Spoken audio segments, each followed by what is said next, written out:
Historia de México. Lección 7. La Revolución Mexicana. Contenido. Antecedentes. La lucha armada. La Constitución de 1917 y el gobierno de Venustiano Carranza.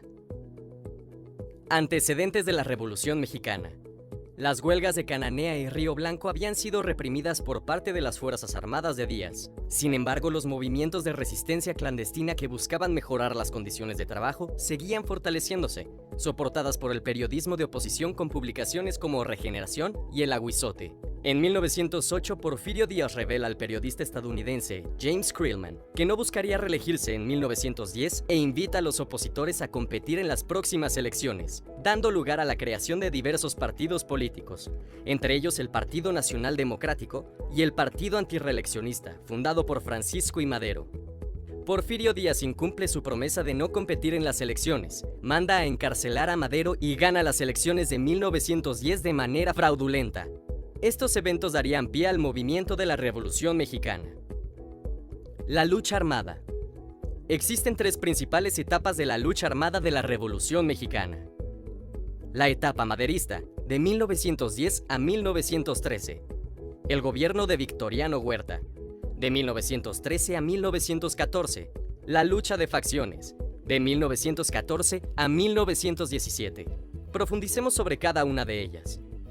El Plan de San Luis, elaborado por Madero en 1910, en el cual se convoca una rebelión el 20 de noviembre, con el fin de derrocar a Porfirio Díaz, defender el voto popular y el reparto agrario bajo el lema de la tierra es de quien la trabaja, representa el inicio de la etapa armada. Madero logró atraer a caudillos populares como Emiliano Zapata, Francisco Villa y Pascual Orozco, bajo su demanda principal, sufragio efectivo no reelección, para llegar a la presidencia en noviembre de 1911.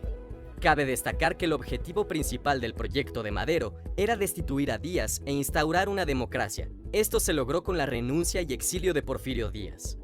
Esto dio paso a una etapa sumamente compleja que Díaz profetizó con la frase: Madero ha soltado al tigre, a ver si puede domarlo. Al asumir la presidencia, Madero se vio presionado por los terratenientes y caciques. Al no cumplir sus promesas, entre ellas la reforma agraria, Madero pierde el apoyo del movimiento social agrario. Por medio del Plan de Ayala, Zapata desconoce a Madero y se levanta con el nuevo lema, Tierra y Libertad. Madero es obligado a renunciar y luego es asesinado por el movimiento conocido como la Decena Trágica, liderado por Victoriano Huerta, que en 1913 asume la presidencia de la República. Huerta busca disolver las cámaras para establecerse en el poder por medio de una dictadura. La oposición de Carranza, Obregón, Villa y Zapata pronuncian el Plan de Guadalupe, donde desconocen el gobierno de Huerta y lo obligan a presentar su renuncia en 1914. La Constitución de 1917 y el gobierno de Venustiano Carranza.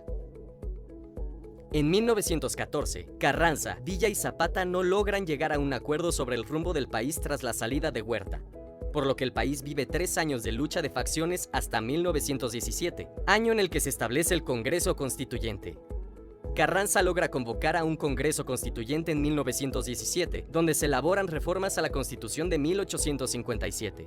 Los planteamientos principales de la Constitución de 1917 fueron: Artículo 3, donde se establece la educación pública, laica y gratuita. Artículo 27, que declara a la nación como propietaria del territorio y recursos naturales. Artículo 123, que establece los derechos laborales y las condiciones de trabajo. Y el artículo 130, que fija las reglamentaciones de las iglesias y demás agrupaciones religiosas. Después de la elaboración de la Constitución de 1917, Carranza convoca elecciones y se convierte en presidente ese mismo año. Carranza logra el reconocimiento por parte del gobierno de Estados Unidos al no aceptar una alianza con el gobierno alemán durante la Primera Guerra Mundial. A pesar de esto, las relaciones fueron tensas, ya que el gobierno de Woodrow Wilson, presidente de Estados Unidos, sentía amenazados los intereses de las compañías petroleras estadounidenses tras la promulgación del artículo 27. Carranza hace frente a los movimientos guerrilleros de Villa, Zapata y Félix Díaz durante su gobierno y busca estabilizar la economía. Mientras dormía incómodamente en un jacal, Carranza es sorprendido y asesinado en 1920 por el general Rodolfo Herrero. Repasemos el contenido de la lección 7. Aprendimos acerca de los antecedentes de la Revolución Mexicana y sobre las etapas de la lucha armada. Mencionamos la creación del Congreso Constituyente, así como la promulgación de la Constitución de 1917 y la relevancia de los artículos 3, 27, 123 y 130. Y finalmente estudiamos acerca del gobierno de Carranza.